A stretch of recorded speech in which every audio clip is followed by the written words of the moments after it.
Good morning. What are we doing today? Found some after Thanksgiving sales on cranberries. So, planning on taking part of them, 2 bags actually, two 12-ounce bags here, and I am going to attempt to make a cranberry chutney. I've already washed and rinsed, and I'm still finding a few that I don't really want in here. So I'll be looking at those a little bit closer as I put them in the bigger pot where I can get rid of some that are not up to snuff here. So we'll take a better look at them once we get them in the bigger pot. Cranberries and chutney, well, cranberries are very tart. So you have to sweeten them. We are very low sugar here. We don't like to use a lot of refined white sugar for anything in this house if we can avoid it. So I am going to attempt to sweeten it. Since it's a chutney, chutneys are usually very thick. They're usually a combination of sweet and hot or spicy. They're chunky. They're used for an accompaniment to meats, maybe on a charcuterie board over brie or a goat cheese. They're really good. So I'm going to sweeten mine with pineapple tidbits. And I have, for extra liquid, I have my home canned pineapple juice that I canned. I'm also going to add heat. We have a 1/4 cup of jalapenos. We're also going to spice it up a little bit. Some nice warm spices, some cinnamon, and some ginger. Now, cranberries are very acidic. So we will be doing a water bath canning on these since they are like one of the most acidic fruits there are, or berry that there are. So we can definitely do a water bath can. We don't have to pressure can these. But I am also adding 1 cup of a very good organic apple cider vinegar. You could use a rice wine vinegar, a sweet rice wine vinegar also. This is an organic that actually has the mother with it. So I shook it up and you can see a little bit of sediment in there, but that's just from the mother. So let me get started here. I also chopped up 1 onion. So this is going to be a sweet, kind of tangy, chunky concoction. Hopefully it turns out well. Let me get busy here and I'll bring you back in just a second. Okay, we're back. I've poured the cranberries into my pot and I've gone through them a little bit better, pulled out a few more that were just not up to snuff for my chutney. So we got 2 12-ounce bags in the pot here. I'm going to add to that 1 cup of apple cider vinegar. I'm going to measure out my pineapple juice here. Looks to be about 1 cup. That's a little more than 1 cup. It's just shy of 12 ounces of pineapple juice. I am going to add 1 can and 100% juice. And these are pineapple tidbits, and this is a 20-ounce can. And it might seem like there's going to be a lot in here, but we're going to cook it down until it gets a thick consistency.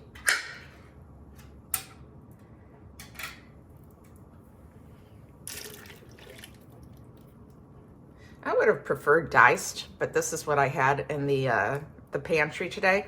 But they will cook down, so I'm not going to worry about the larger pieces there. I'm going to add that 1/4 cup of jalapenos, and those do have the seeds in them, so they're going to be kind of spicy. I'm also going to add cinnamon, and I will be tasting this along the way to see if I need to add more spices or add more sweet to it. I'm going to start out with 2 teaspoons of cinnamon,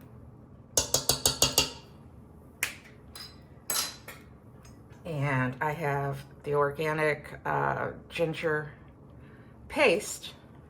I don't think this has been opened yet. Let me check it out. Nope, it hasn't.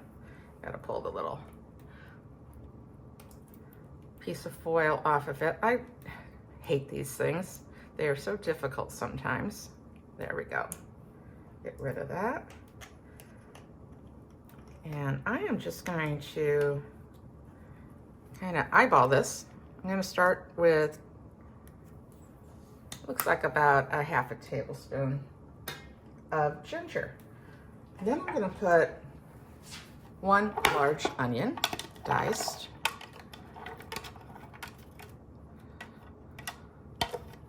And I have one of these little dicer things. This is the jar for it, that you just put the vegetables or fruits in and you smash it and it dices everything.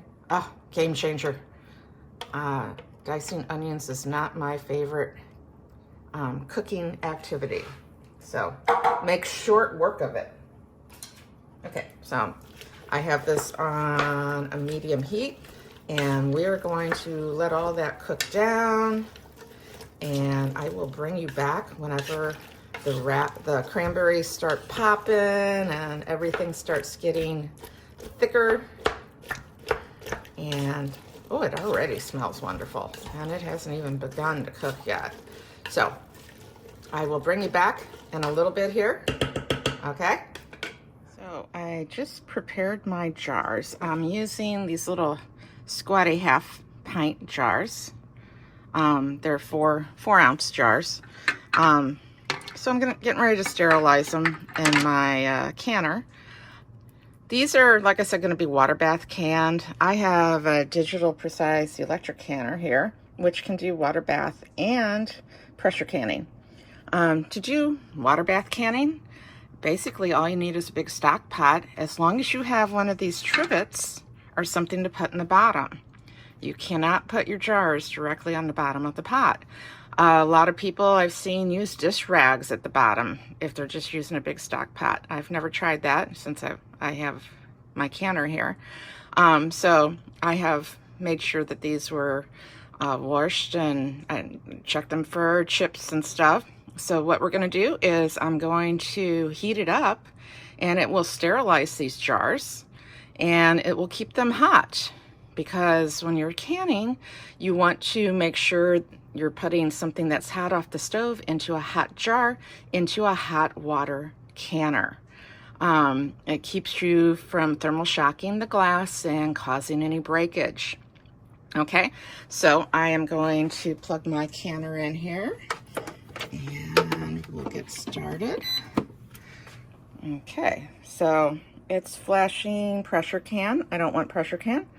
I want boiling can. Okay, I'm going to hit the advanced button. I am going to can these for 15 minutes.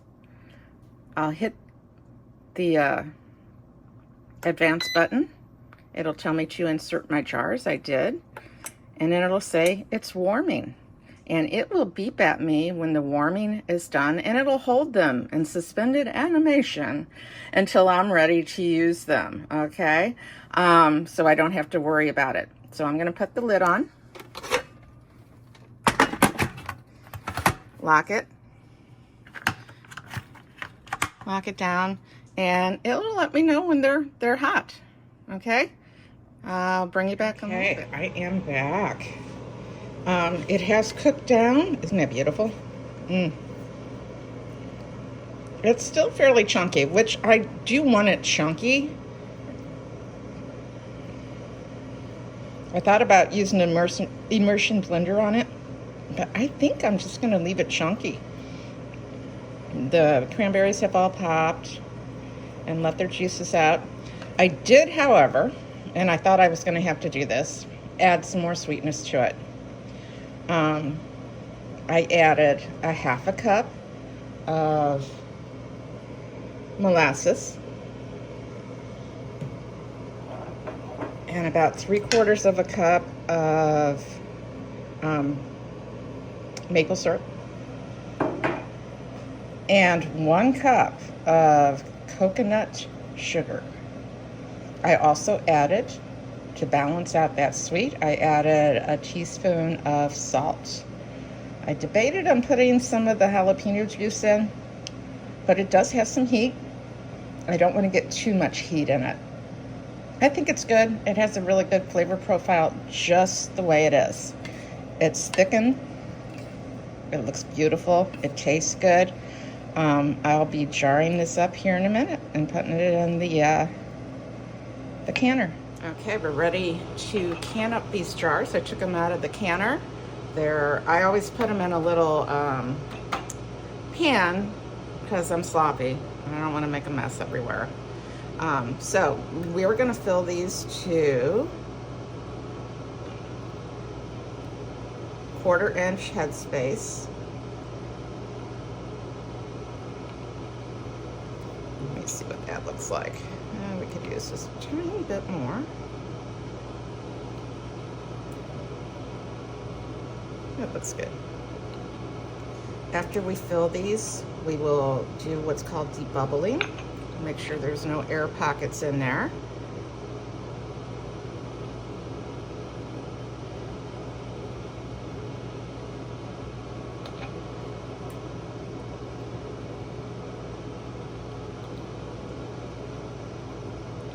You know, this would make an awesome barbecue sauce also. If you put it in a blender and blended it down smooth,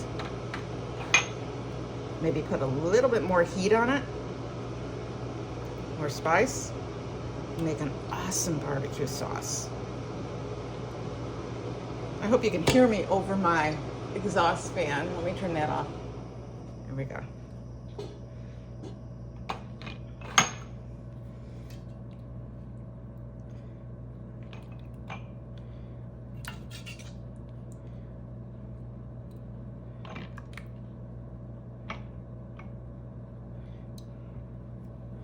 Move this a little bit further out so you can see what I'm doing here.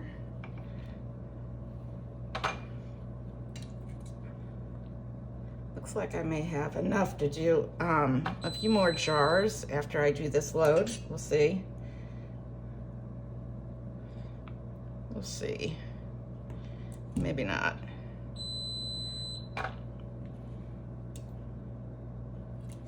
My stove is talking to me. I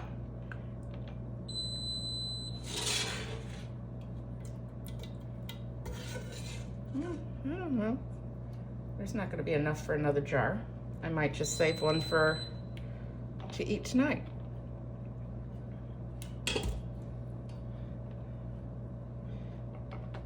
So I'm going to do what's called debubbling. Let me get my stick.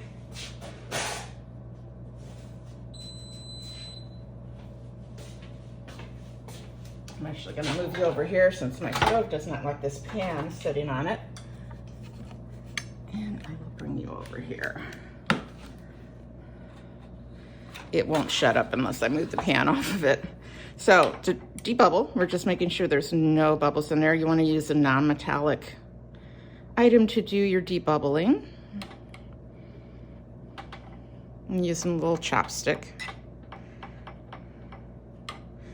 And after you debubble, if you have some that are not quite full, you can add a little bit more, which I think I'm going to do here. This one could use just a tiny bit more. I don't want to waste anything, right? Too good to waste.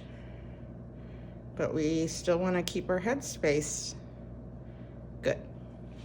Okay, so I hardly have any left, maybe a half of a jar left. The next thing we need to do is what, right? Excuse me, I can't talk today. Wipe the rims with a little bit of white vinegar to make sure that I didn't slop anything on the rims that will keep it from sealing.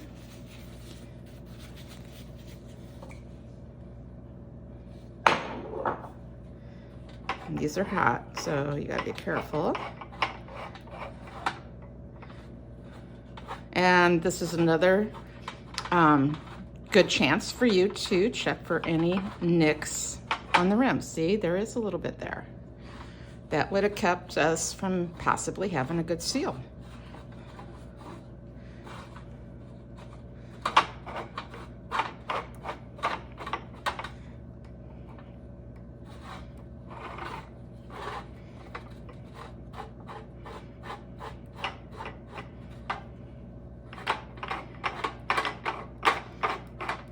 Next thing we're going to do is get our lids and our rings. Sorry, I didn't have them out handy yet.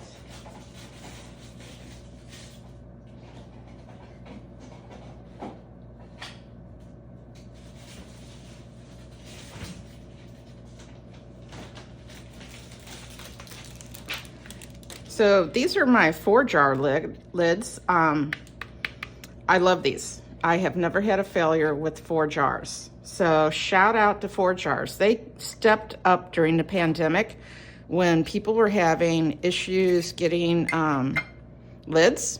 These are made in the USA. They're not Chinese lids. They're better than Ball. I've had issues with Ball, and I know anybody that does a lot of canning has probably had issues with Ball also. So 4 jars. I just got a huge package of them delivered. I think I ordered a couple hundred of each size, so that'll keep me busy. So let me get some rings, and then I'll put lids on the rest of them off video. So when you're putting rings on, you just want to do finger tight. A little bit past the resistance. As soon as you feel a little resistance, it's just a little bit past that. There we go. Just finger tight. Finger tight. I'll be back when we're putting them in the canner. I'm back in my pantry here. That's where my canner is. I'm getting ready to put my jars in the canner. I got my canning apparatus here. So I'm just going to drop them in. And with water bath canning, you have to make sure the water is at least an inch above the jars. And I did have a mixture of 4-jar lids and Ball lids. I wanted to use up the end of my Ball lids. So we got a mixture going on in here.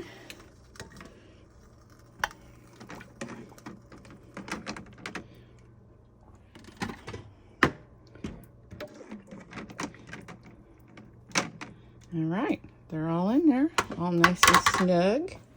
So I'm going to put the lid back on.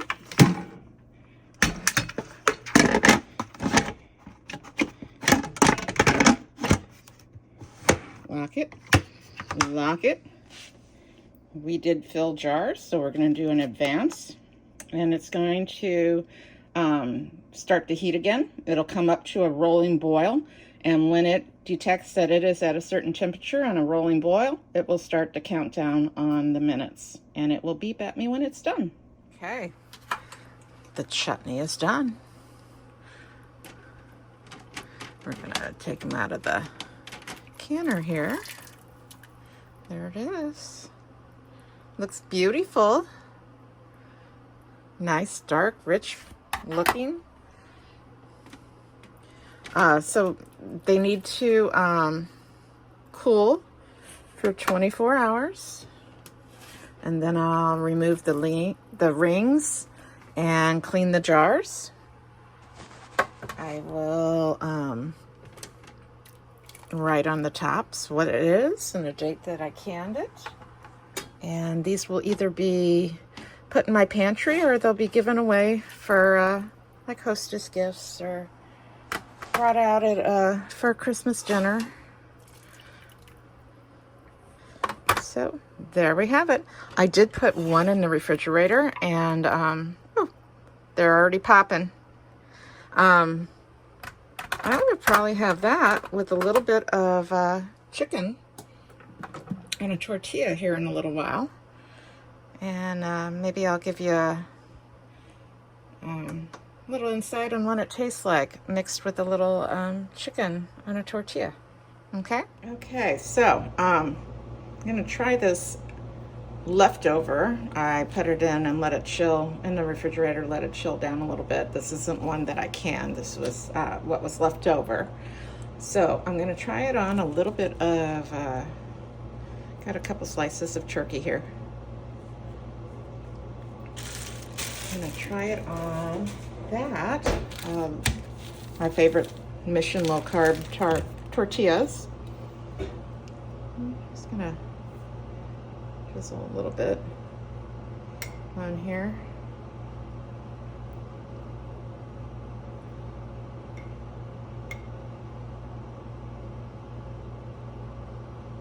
Okay.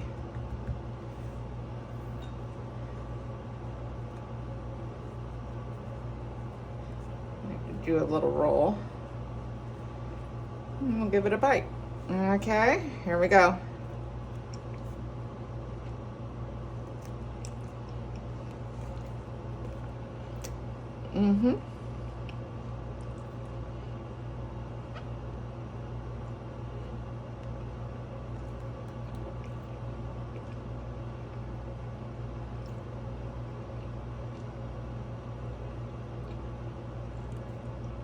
Sorry, I took a really big bite. I'm still chewing. Very good. Pairs really good with the, of course it pairs good with turkey, right? It's cranberry, how could it not? But it's got that slight little bit of heat. It's got the chunky pineapple in it. You can taste the pineapple, you can taste the jalapenos. The warm spices in it. I'm glad I put the extra sweetness in it. I can taste that molasses. It gave it a really good color too. So, all in all, I think it's pretty good. Okay.